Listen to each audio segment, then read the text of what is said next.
Namaku Alia. 8 tahun yang lalu, aku pikir pernikahan adalah tempat ternyaman untuk pulang. Aku dan Raka, suamiku, membangun rumah tangga dari nol. Dari rumah kontrakan mungil di pinggiran kota, dari satu motor tua yang harus bergantian kami pakai, sampai akhirnya kami mampu membeli rumah sendiri, mobil, bahkan tanah untuk investasi. Semua itu kami lalui bersama, berdua saja. Raka dulu laki-laki yang penuh perhatian. Ia tak pernah lupa menjemputku pulang kerja, selalu mengingatkan makan, dan tiap ulang tahunku ia menyelipkan kue kecil di meja makan, lengkap dengan lilin yang ia nyalakan diam-diam. Tidak mewah, tapi hangat. Aku percaya, ia adalah lelaki yang akan berjalan bersamaku sampai rambut kami sama-sama memutih. Namun, semua itu mulai retak saat Nadia datang. Awalnya aku menganggapnya teman biasa. Nadia adalah rekan kerja Raka di kantornya. Seorang perempuan berusia akhir 20-an, cantik, tubuhnya terawat seperti model, wangi parfumnya menusuk tiap kali aku bertemu dengannya. Ia sering mampir ke rumah kami, katanya untuk membicarakan proyek kantor dengan Raka. Aku menyambutnya sopan, bahkan pernah memasakkan makan malam untuk mereka berdua. "Terima kasih, Kak Alia, masakan kakak enak sekali," ucapnya waktu itu sambil tersenyum manis. Senyum yang waktu itu kupikir tulus. Tapi beberapa bulan kemudian, aku mulai merasakan ada yang aneh. Raka semakin sering pulang larut malam. Awalnya ia bilang sedang lembur. Aku percaya. Tapi ketika ku perhatikan, ia pulang dengan aroma parfum wanita yang bukan punyaku. Dan setiap kali aku bertanya, ia hanya menjawab pendek.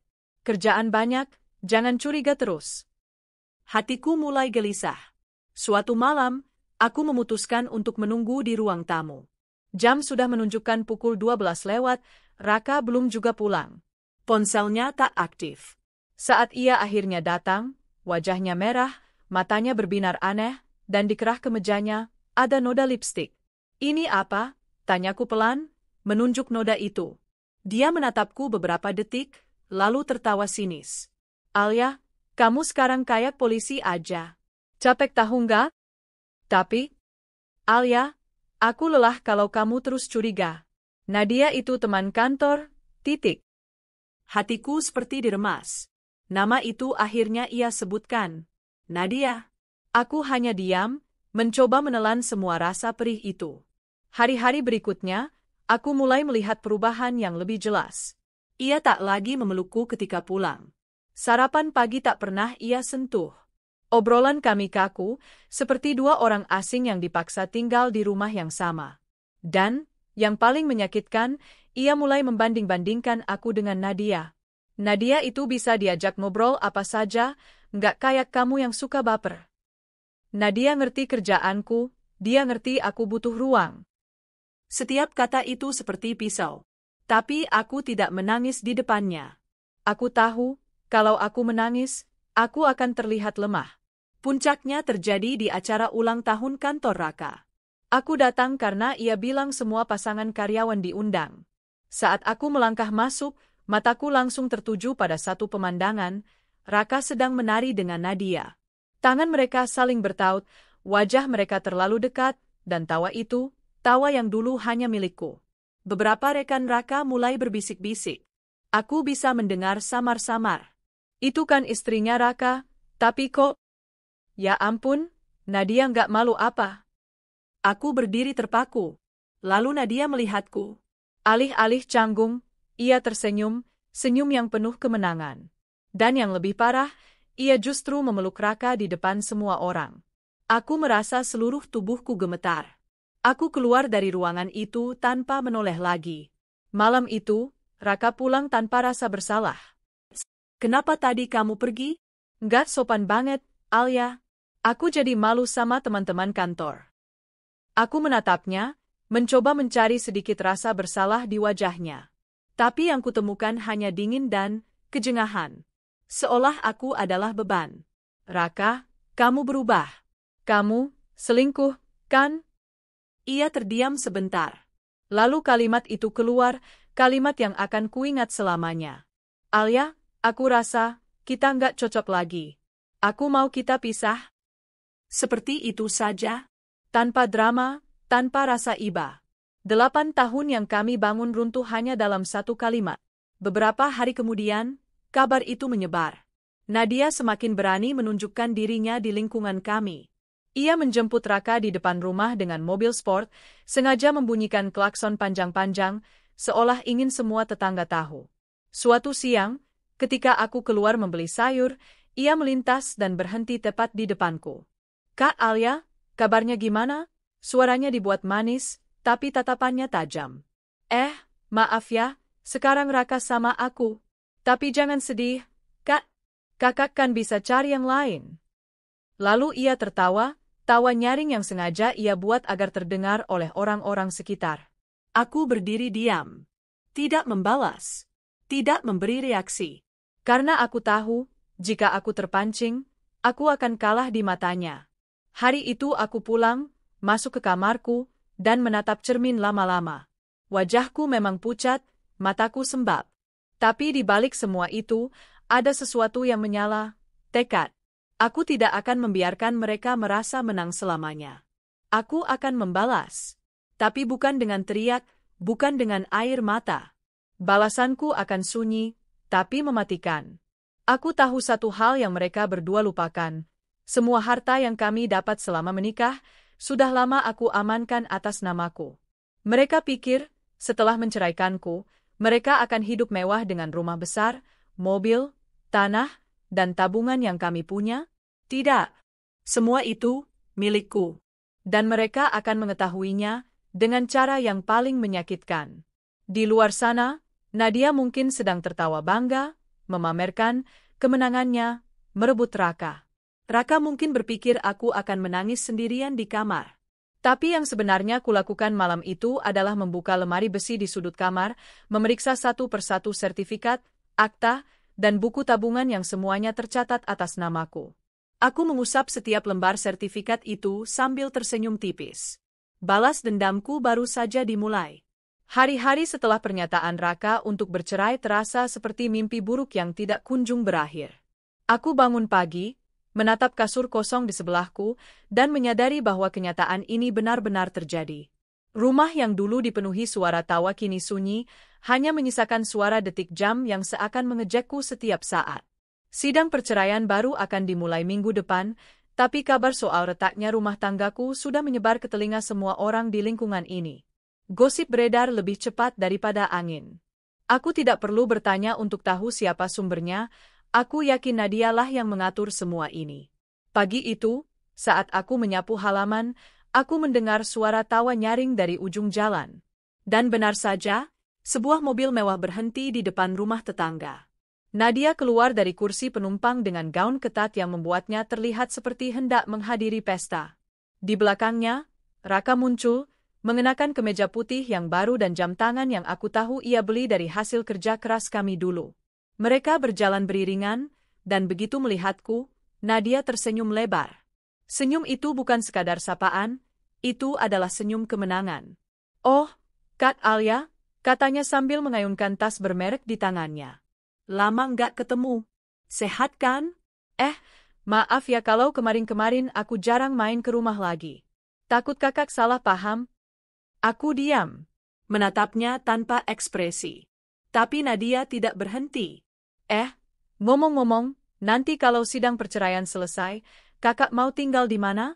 Soalnya rumah ini kan besar banget, kayaknya lebih cocok kalau kami yang, merawatnya. Aku melihat kilatan puas di matanya. Raka, yang berdiri di sebelahnya, hanya menatap ke arah lain, pura-pura sibuk dengan ponselnya. Tidak ada rasa malu, tidak ada penyesalan. Beberapa tetangga yang kebetulan lewat mulai memperlambat langkah mereka. Aku bisa mendengar gumaman samar. "Itu Nadia, ya?" Berani banget ngomong gitu. Kasihan Alia, rumah tangganya direbut gitu aja. Aku menarik napas panjang. "Nadia," kataku pelan tapi tegas, "aku nggak akan tinggal dimanapun yang kamu pikirkan. Jadi, tidak usah khawatirkan aku." Dia mengangkat alis, seolah merasa tertantang. "Wah, Kat, keren ya. Masih bisa tegar."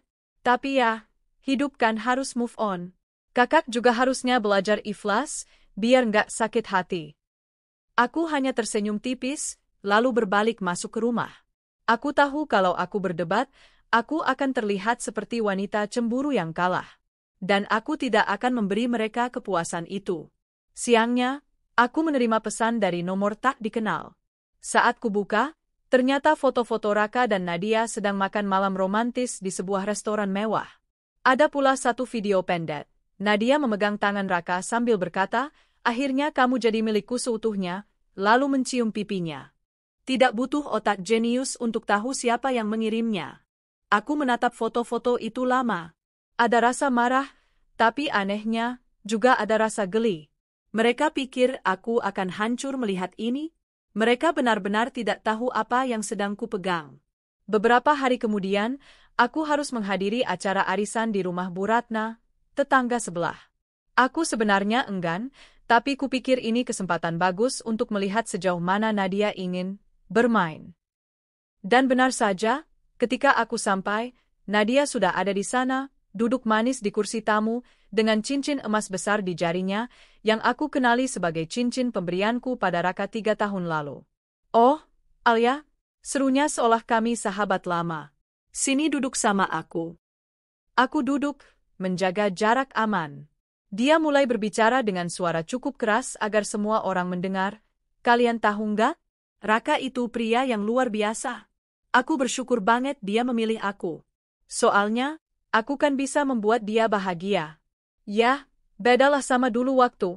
Nadia berhenti sejenak, menatapku dengan tatapan sinis. "Ya, waktu dia masih sama orang yang gak ngerti dia."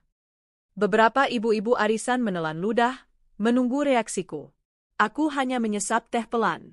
"Kalau nggak salah," lanjut Nadia sambil menoleh ke arahku, "rumah kalian itu gede banget ya, Kak?" "Ih, nanti kalau aku tinggal di situ, mau aku dekor ulang. Biar lebih modern." Aku mengangguk kecil. "Bagus kalau kamu punya banyak rencana, Nat. Semoga bisa terwujud." Sepanjang acara, Nadia terus melontarkan sindiran-sindiran halus, atau lebih tepatnya, kasar tapi dibungkus seolah bercanda. Ia bercerita soal liburan yang akan ia jalani dengan Raka, tentang mobil baru yang akan mereka beli, bahkan tentang rencana pesta pernikahan setelah perceraian kami sah. Tapi semua itu justru membuatku semakin mantap. Mereka terlalu sibuk merayakan kemenangan sampai lupa memeriksa fondasi yang mereka pijak. Dan fondasi itu, aku yang memegangnya. Malamnya, aku mendapat telepon dari Raka. Suaranya terdengar santai. "Alia, soal harta gono gini, aku nggak mau ribet. Kita bagi rata aja, ya? Rumah, mobil, tanah, tabungan, semua dibagi." Aku tersenyum, meski ia tidak bisa melihat. "Boleh, Rat. Nanti kita bicarakan di sidang saja." Aku bisa membayangkan wajahnya yang puas, mengira aku akan setuju tanpa perlawanan. Dia tidak tahu bahwa semua dokumen sudah kupegang, dan sebagian aset bahkan sudah kualihkan. Beberapa hari kemudian, aku sengaja lewat di depan kafe tempat Raka dan Nadia sering nongkrong.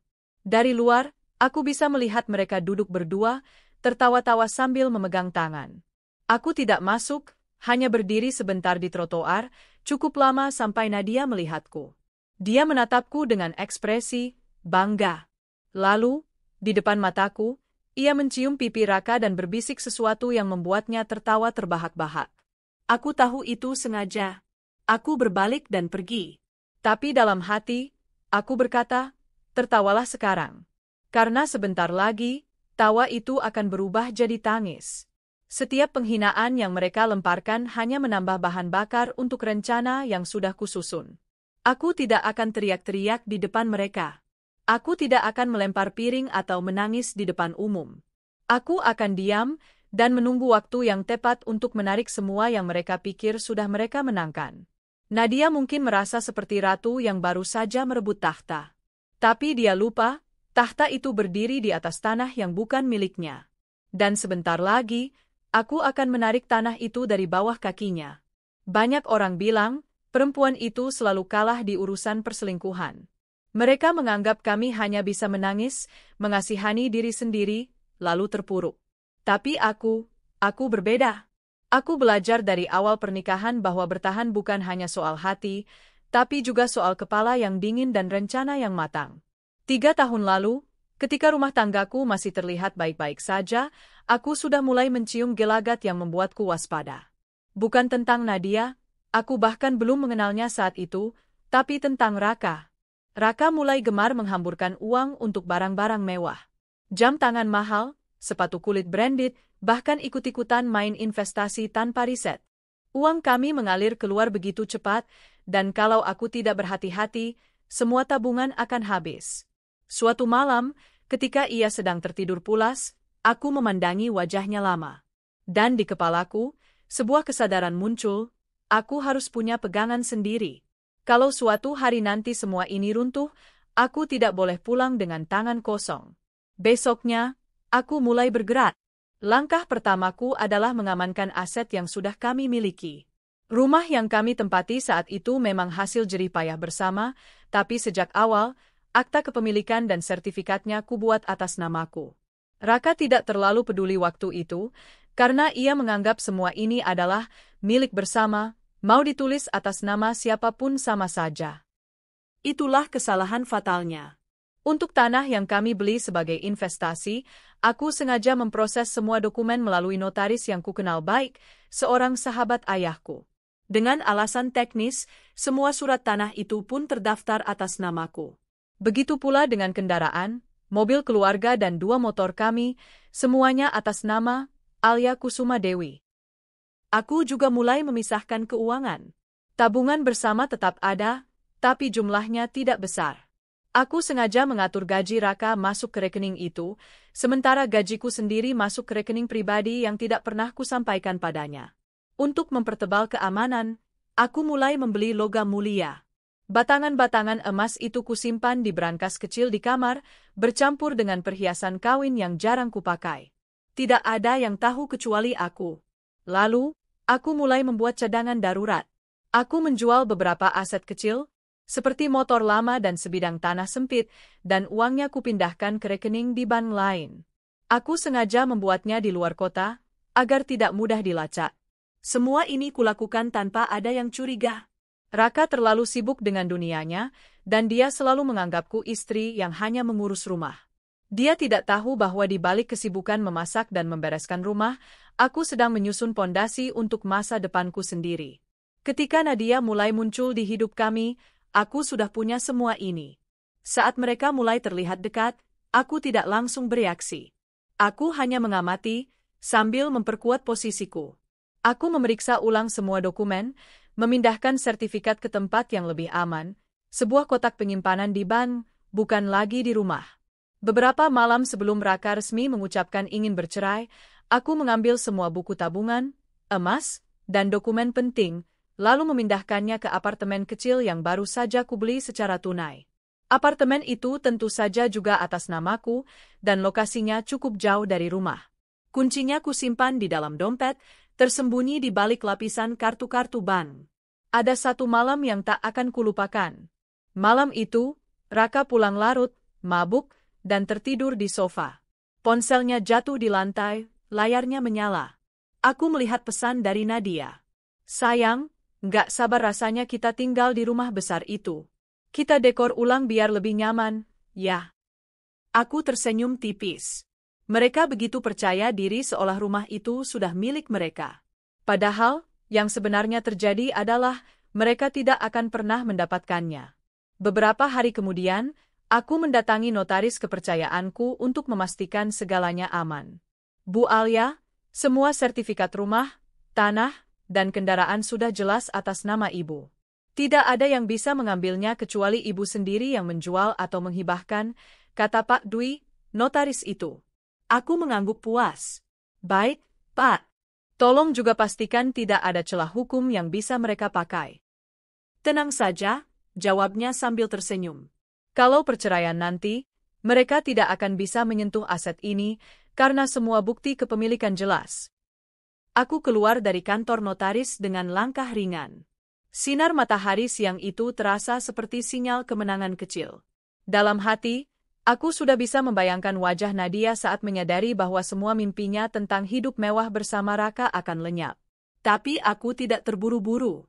Dalam permainan ini, waktu adalah senjata. Aku membiarkan mereka larut dalam euforia. Biarkan mereka merencanakan pesta pernikahan, liburan, dan dekorasi rumah impian. Setiap detik yang mereka habiskan untuk bermimpi akan membuat pukulanku nanti terasa lebih menghancurkan. Di tengah semua persiapan ini, aku tetap menjalani hidup seperti biasa. Aku tidak mengubah rutinitas, tidak menunjukkan tanda-tanda bahwa aku sedang menyusun rencana. Bahkan, ketika bertemu Nadia di pasar dan ia kembali melemparkan sindiran soal rumah yang akan ia tempati bersama Raka, aku hanya tersenyum ramah. Semoga rumah itu bisa bikin kamu bahagia, Nat, ucapku sambil menahan tawa dalam hati. Dia tentu mengira aku sudah menyerah. Suatu sore, aku duduk di ruang tamu apartemen baruku. Semua dokumen berharga tersebar di meja, sertifikat rumah, surat tanah, BPKB mobil, buku tabungan, dan emas batangan. Aku memeriksanya satu persatu, memastikan semuanya lengkap. Aku membayangkan saatnya nanti tiba, saat mereka sadar semua ini bukan milik mereka. Aku ingin melihat ekspresi mereka. Mungkin Raka akan marah, mungkin Nadia akan menangis, atau mungkin keduanya akan saling menyalahkan. Yang jelas, aku akan ada di tempat yang cukup jauh, hanya untuk menonton dari kejauhan. Rahasia ini kusimpan rapat-rapat. Tidak ada satupun orang di sekitarku yang tahu, bahkan sahabat terdekatku. Aku belajar bahwa semakin sedikit orang yang tahu, semakin aman rencanaku. Dunia ini penuh orang yang pandai bicara, dan aku tidak ingin ada bocoran sekecil apapun. Raka pikir aku hanyalah istri polos yang pasrah menerima nasib. Nadia pikir aku wanita kalah yang akan menutup diri selamanya. Tapi yang sebenarnya terjadi adalah, aku adalah badai yang sedang menunggu waktu untuk menghantam. Dan waktu itu akan segera tiba. Hari itu akhirnya datang. Hari di mana namaku dan nama Raka akan dipisahkan secara hukum. Hari di mana 8 tahun pernikahan kami resmi berakhir. Aku terbangun lebih awal dari biasanya. Bukan karena gugup, tapi karena aku ingin semuanya berjalan dengan tenang. Aku mengenakan gamis hitam sederhana, memulas sedikit bedak dan lipstik. Aku ingin terlihat rapi, bukan memukau, tapi cukup untuk menunjukkan bahwa aku baik-baik saja. Ketika aku keluar rumah, udara pagi terasa berbeda. Ada semacam aroma kebebasan yang samar. Aku melangkah menuju mobil yang akan membawaku ke pengadilan. Di jok penumpang, tas kulitku berisi dokumen-dokumen perceraian yang diminta pengadilan. Tapi di bagian paling bawah tas itu, ada salinan sertifikat rumah, tanah, dan kendaraan, hanya untuk mengingatkanku siapa yang benar-benar memegang kendali. Di pengadilan agama, suasana ramai. Pasangan-pasangan lain menunggu giliran sidang. Beberapa tampak tegang, beberapa justru menangis. Aku duduk di kursi tunggu, membuka buku yang sengaja ku bawa. Dari ujung mataku, aku bisa melihat Raka datang bersama Nadia.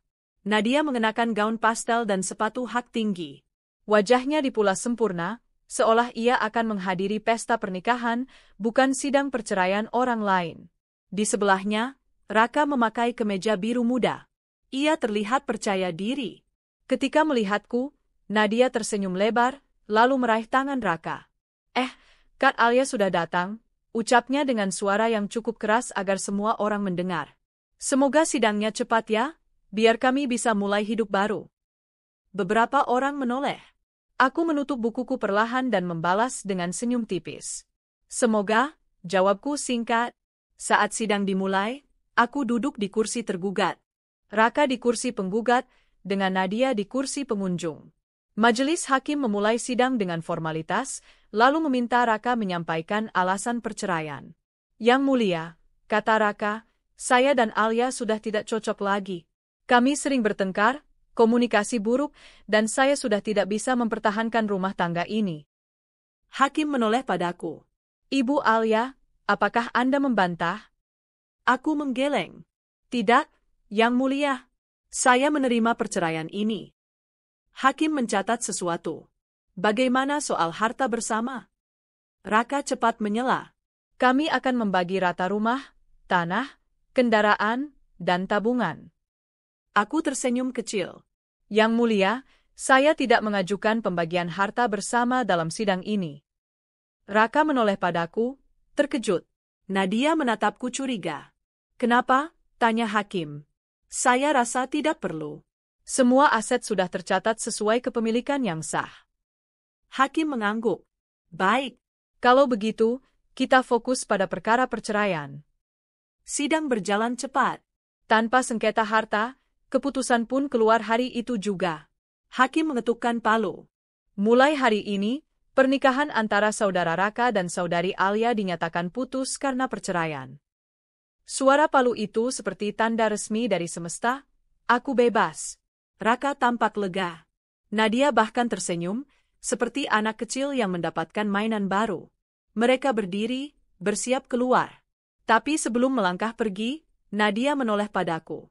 Kat, makasih ya udah nggak bikin ribet. Aku janji, rumah dan semua yang Raka punya akan aku jaga baik-baik. Aku menatap matanya dalam-dalam, lalu berkata pelan, pegang kata-katamu itu, Nat. Karena sebentar lagi, kamu akan tahu arti sebenarnya dari kata, tidak ribet. Di parkiran, aku melihat mereka masuk ke mobil sambil tertawa.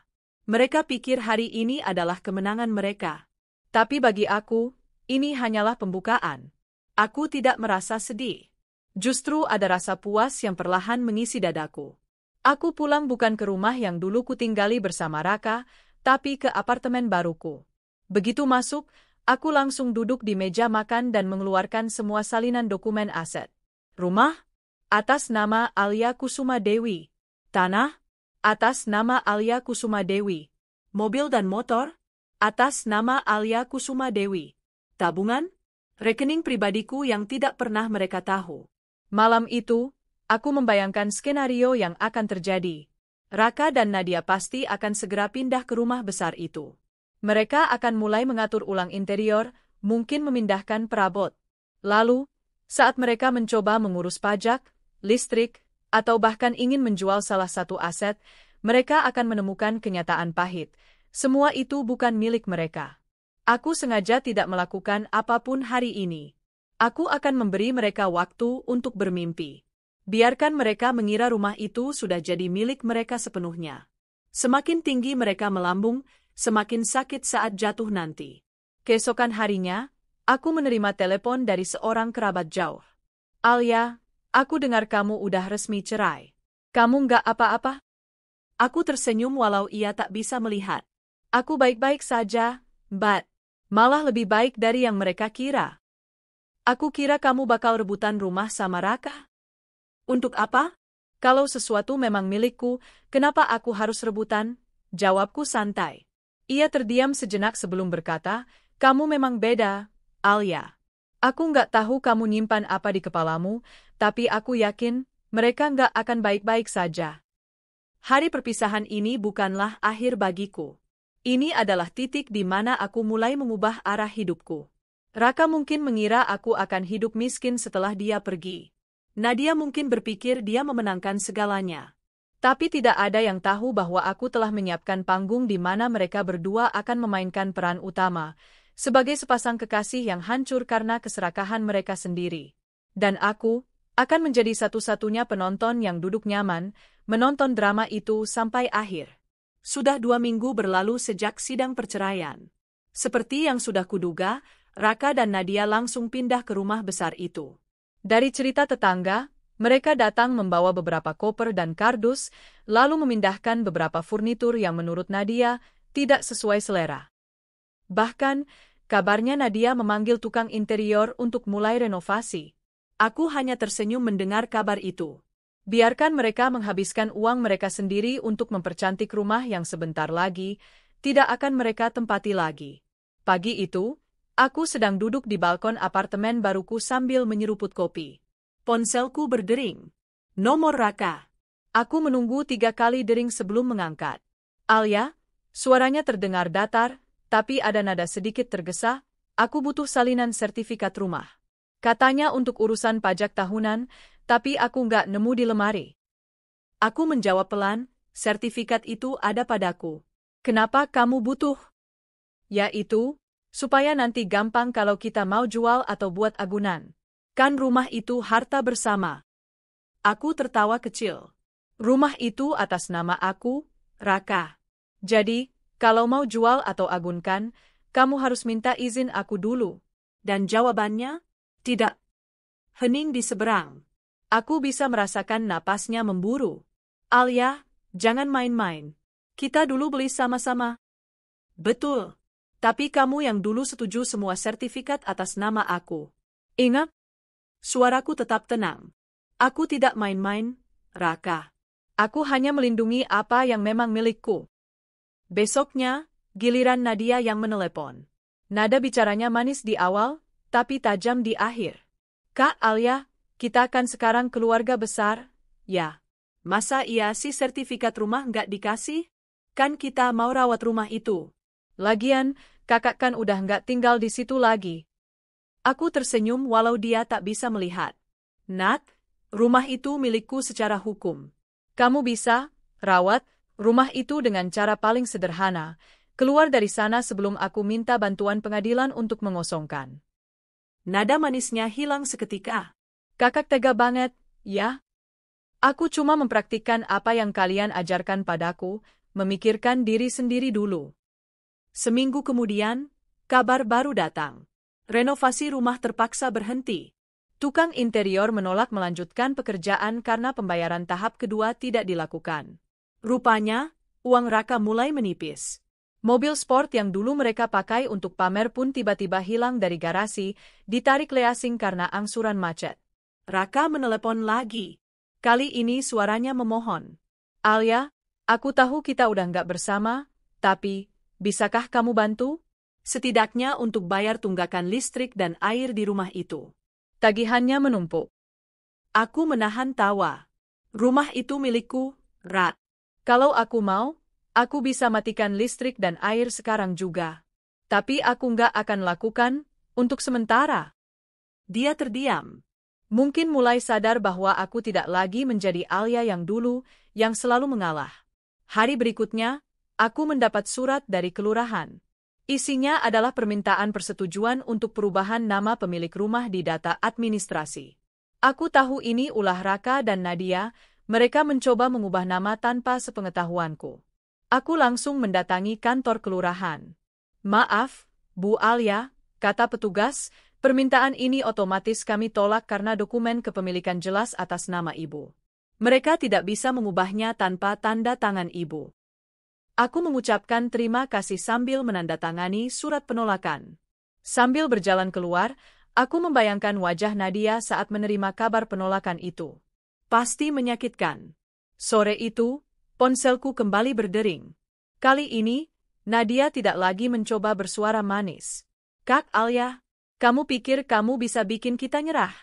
Suaranya melengking. Kita akan cari cara supaya semua ini jadi milik kita. Aku tertawa ringan. Nat, kamu tidak paham, kamu bermain di medan perang yang aku kuasai. Dan aku sudah menang bahkan sebelum kamu masuk ke sini. Lalu aku menutup telepon tanpa menunggu jawabannya.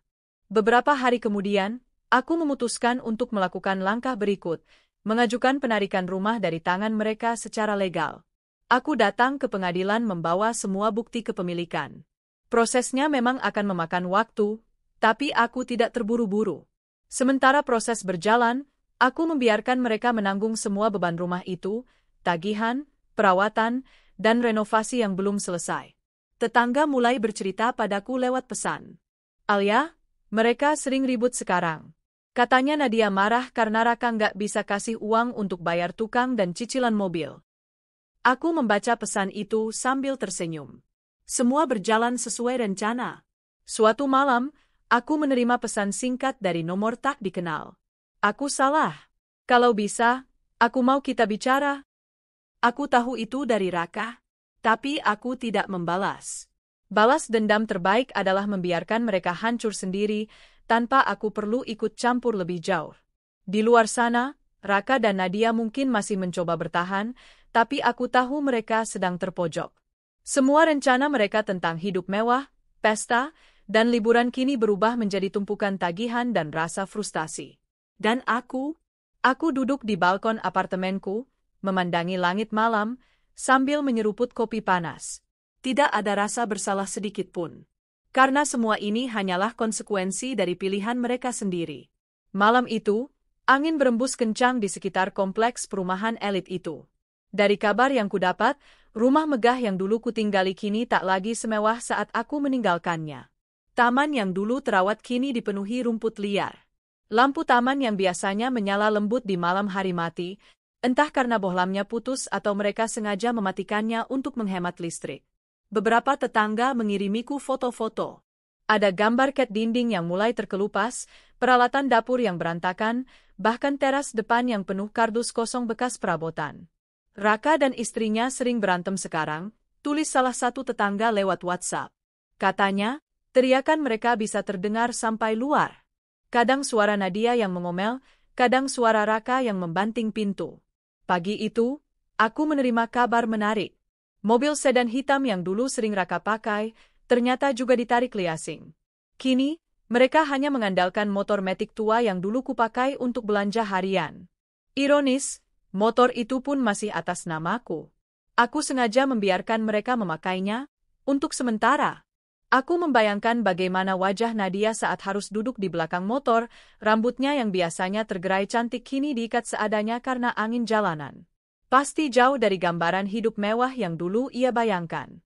Di tengah semua itu, aku menerima panggilan dari pengacara. Bu Alia, proses pengosongan rumah sudah masuk tahap mediasi. Kemungkinan besar kita akan menang cepat karena semua bukti kepemilikan kuat di tangan ibu. Aku mengangguk sambil menahan senyum. Bagus. Saya tidak terburu-buru, tapi saya ingin mereka merasakan proses ini dari awal sampai akhir. Pengacaraku paham maksudku. Biarkan mereka menanggung setiap tekanan, hukum, finansial, dan mental, sebelum pukulan terakhir datang. Hari demi hari, hubungan Raka dan Nadia makin retak. Aku tahu ini karena aku punya mata-mata tetangga yang senang bercerita. Katanya, Nadia kini sering menginap di rumah temannya karena tak tahan melihat Raka pulang tanpa membawa uang. Sementara Raka semakin sering nongkrong di warung kopi sampai larut malam, entah untuk menghindari rumah atau mencari pelarian. Salah satu tetanggaku bercerita sambil tertawa, "Alia, kemarin Nadia teriak di depan rumah, bilang, aku nyesel ninggalin kerjaan demi kamu." Semua orang dengar. Suatu sore, aku sengaja lewat di depan rumah itu dengan mobilku. Pelan saja, sambil menurunkan kaca jendela. Aku melihat Raka sedang duduk di teras, wajahnya pucat dan lelah. Nadia berdiri di pintu, mengenakan daster lusuh, rambutnya acak-acakan. Mereka berdua tampak biasa saja. Tidak ada lagi aura pasangan pamer yang dulu suka memotret diri di sudut rumah itu sambil memberi caption, "Home Sweet Home." Saat mobilku melintas, mata kami sempat bertemu. Raka berdiri setengah, seperti ingin memanggil. Tapi aku hanya tersenyum tipis, lalu melajukan mobil. Malamnya, aku menerima pesan dari nomor yang kupastikan milik Nadia. "Kamu puas, ya, lihat kami seperti ini? Kamu pikir kamu menang? Hidup nggak selamanya di tangan kamu, Alia. Aku akan ambil semua yang seharusnya jadi milik kami." Aku tidak membalas. Tidak ada gunanya berdebat dengan seseorang yang bahkan belum menyadari betapa rapuh posisinya. Beberapa hari kemudian, mereka mendapatkan pukulan telak. Tagihan pajak rumah yang mereka tempati datang. Nominalnya tidak kecil, karena rumah itu memang berada di kawasan premium. Dan tentu saja, karena sertifikat atas namaku, akulah yang memiliki hak penuh menentukan, aku menolak membayar. Mereka terpaksa menanggungnya sementara proses hukum berjalan. Dari cerita pengacara, mereka sudah mencoba meminjam uang ke beberapa kerabat, tapi ditolak. Rupanya reputasi Raka sudah hancur di mata keluarga setelah mereka tahu penyebab perceraian kami. Puncaknya terjadi ketika Nadia memposting sesuatu di media sosial. Foto dirinya sedang duduk di ruang tamu yang masih berantakan, dengan caption, "Kadang kita harus bertahan walau semua orang ingin menjatuhkan kita." Komentar-komentar bermunculan. Sebagian besar teman-temannya malah menyindir, menulis hal-hal seperti, "Makanya jangan ganggu rumah tangga orang," atau "Karma itu nyata, SIS." Aku membaca semua itu sambil tersenyum puas. Mereka yang dulu menertawakanku, kini menjadi bahan tertawaan publik. Di sisi lain, aku mulai menikmati hidup baruku. Apartemenku yang mungil tapi nyaman, pekerjaanku yang stabil, dan lingkaran teman-teman yang sehat membuatku tak pernah menyesal meninggalkan masa lalu. Aku bahkan mulai merencanakan liburan ke luar negeri, sesuatu yang dulu selalu kutunda karena Raka menganggapnya pemborosan. Setiap kali aku mengingat wajah Nadia yang dulu dengan bangga memamerkan suamiku di media sosial, aku hanya perlu mengingat pemandangan terakhir di teras rumah itu. Dua orang yang terlihat letih, saling diam, dan jelas menyesali pilihan mereka. Kini, aku hanya menunggu waktu sampai hakim mengetuk palu, memerintahkan mereka keluar dari rumah yang mereka pikir sudah mereka kuasai. Dan saat hari itu tiba, aku akan berdiri di depan rumah, melihat mereka membawa koper keluar, lalu menutup pintu untuk selamanya. Mereka akan mengingat hari itu seumur hidup, dan aku akan mengingatnya sambil tersenyum. Pagi itu, udara terasa lebih segar dari biasanya. Matahari baru saja naik, dan aku berdiri di depan cermin mengenakan setelan blazer berwarna putih gading. Riasan wajahku sederhana tapi tegas, aku ingin terlihat seperti seseorang yang menguasai keadaan, bukan sekadar mantan istri yang sakit hati. Hari ini adalah hari yang sudah kutunggu sejak lama, hari pengusiran. Pengacara sudah mengirim pesan semalam. Besok, jam 10, pihak pengadilan bersama jurusita akan datang ke rumah yang ditempati Raka dan Nadia. Pastikan ibu hadir jika ingin menyaksikan. Aku tak hanya ingin menyaksikan, aku ingin menutup lembaran ini dengan tatapan mataku sendiri. Jam 9.30, aku sudah sampai di depan gerbang rumah itu. Mobilku terparkir rapi di seberang jalan.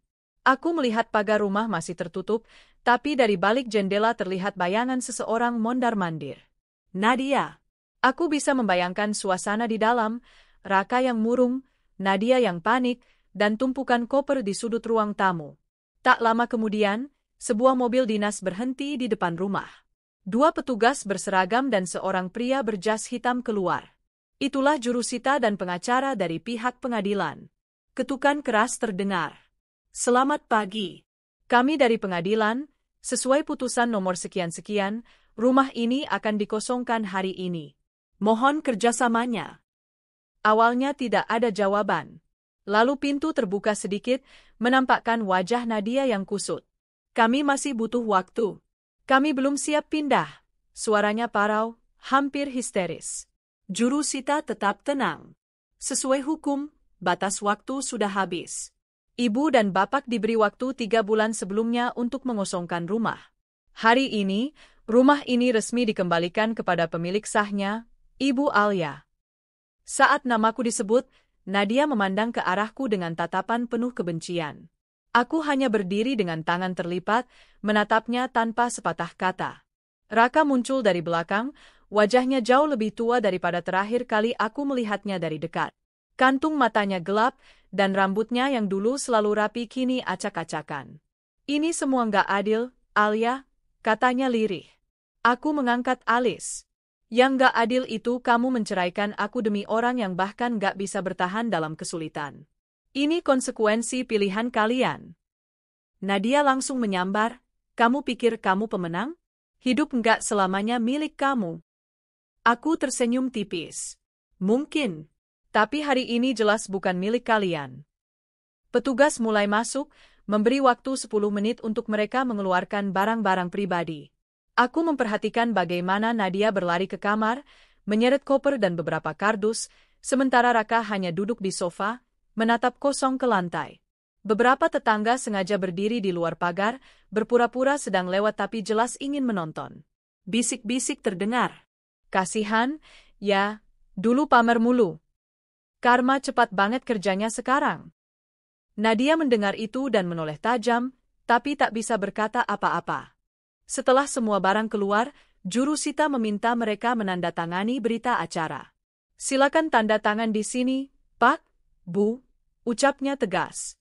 Raka menatap kertas itu lama, lalu menandatangani dengan tangan bergetar. Nadia menolak, tapi akhirnya menyerah ketika diancam akan dicatat sebagai penolakan resmi. Aku maju, mengambil berkas yang sudah ditandatangani, lalu menaruhnya di tas. Terima kasih sudah mengurusnya, kataku pada petugas. Saat mereka melangkah keluar gerbang, aku berdiri di pintu rumah, tepat di ambang yang dulu selalu kulalui sebagai istri. Semoga kalian belajar sesuatu dari semua ini, ucapku pelan tapi cukup keras untuk terdengar. Nadia menoleh, matanya berkaca-kaca tapi penuh amarah. Suatu hari, kamu juga akan merasakan kehilangan. Aku tersenyum tipis. Mungkin. Tapi aku tidak akan kehilangannya karena merampas milik orang lain. Raka tidak berkata apa-apa. Ia hanya berjalan gontai ke arah motor tua yang terparkir di pinggir jalan. Motor itu pun bukan miliknya, aku sudah menyiapkan surat penarikan untuk minggu depan. Saat mereka pergi, aku masuk ke rumah. Aroma yang dulu akrab kini bercampur debu dan bau lembab. Perabotan sudah banyak yang hilang, tapi aku tak peduli. Bagiku, ini bukan soal barang, ini soal kemenangan moral. Aku membuka jendela lebar-lebar, membiarkan cahaya masuk. Rasanya seperti mengusir semua sisa kegelapan yang mereka tinggalkan di sini. Di luar, beberapa tetangga menghampiri, mengucapkan selamat. Kami senang rumah ini kembali ke tangan yang tepat, Alia, kata seorang ibu. Aku hanya tersenyum, merasa beban bertahun-tahun akhirnya terangkat. Sore itu, aku duduk di teras dengan secangkir teh hangat. Jalanan sudah sepi, dan bayangan motor mereka menghilang entah kemana. Aku tahu hidup mereka tidak akan mudah setelah ini. Tanpa rumah, tanpa tabungan, tanpa dukungan keluarga, mereka hanya punya satu sama lain, dan aku yakin, itu pun akan runtuh cepat atau lambat. Aku menatap halaman depan yang mulai tenang, lalu menutup mata sebentar. Bukan untuk merayakan balas dendam, tapi untuk menutup bab ini sepenuhnya. Aku sudah menang, dan aku tidak perlu lagi menoleh ke belakang. Esok, rumah ini akan direnovasi, dan aku akan memulai hidup baru tanpa bayangan masa lalu. Dan di suatu tempat, mungkin Raka dan Nadia sedang duduk di pinggir jalan, menyesali semua keputusan mereka. Tapi itu bukan lagi urusanku. Hari pengusiran sudah selesai. Hidupku sudah kembali padaku. 6 bulan setelah hari pengusiran itu, hidupku sudah berubah total. Rumah peninggalan yang sempat ditempati Raka dan Nadia kini berdiri megah setelah renovasi besar-besaran. Dinding kusam berganti cat putih elegan, halaman dipenuhi bunga-bunga yang kutanam sendiri, dan aroma wangi melati selalu menyambut setiap kali aku pulang. Aku menamai rumah ini Rumah Arunika, tempat awal dan akhir sebuah perjalanan panjang, tempat di mana aku jatuh, hancur, lalu bangkit kembali. Bisnis yang dulu kubangun bersama Raka kini berjalan lebih baik di tanganku sendiri. Berkat aset yang sudah kuamankan sebelum perceraian, aku tak pernah kesulitan modal. Pelan-pelan, aku menambah cabang, merekrut tim baru, dan menutup semua jejak keterlibatan Raka di dalamnya.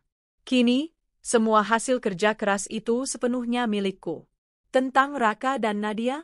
Kabar terakhir yang kudengar dari salah satu teman lama, mereka sering berpindah-pindah tempat tinggal, menumpang dari satu rumah ke rumah lain. Hubungan mereka retak, sering bertengkar karena uang. Nadia yang dulu dengan bangga memamerkan kemenangan, kini jarang muncul di media sosial. Foto-foto liburan dan barang mewahnya menghilang, berganti unggahan penuh keluhan samar. Aku tidak tertawa saat mendengarnya. Aku juga tidak merasa kasihan. Yang kurasakan hanyalah lega. Kini, aku tahu satu hal, balas dendam yang paling manis bukanlah membuat mereka menderita di hadapan kita, tetapi menjalani hidup kita dengan tenang, bahagia, dan penuh kendali. Aku berjalan di teras rumah Arunika sambil menatap langit sore. Angin membawa harum bunga Kamboja dari halaman. Aku meneguk teh hangat, membiarkan rasa damai itu mengisi seluruh dadaku. Hari-hari kelam itu sudah berakhir. Aku sudah merdeka. Dan aku berjanji, tidak akan pernah lagi membiarkan siapapun merenggut kebahagiaanku.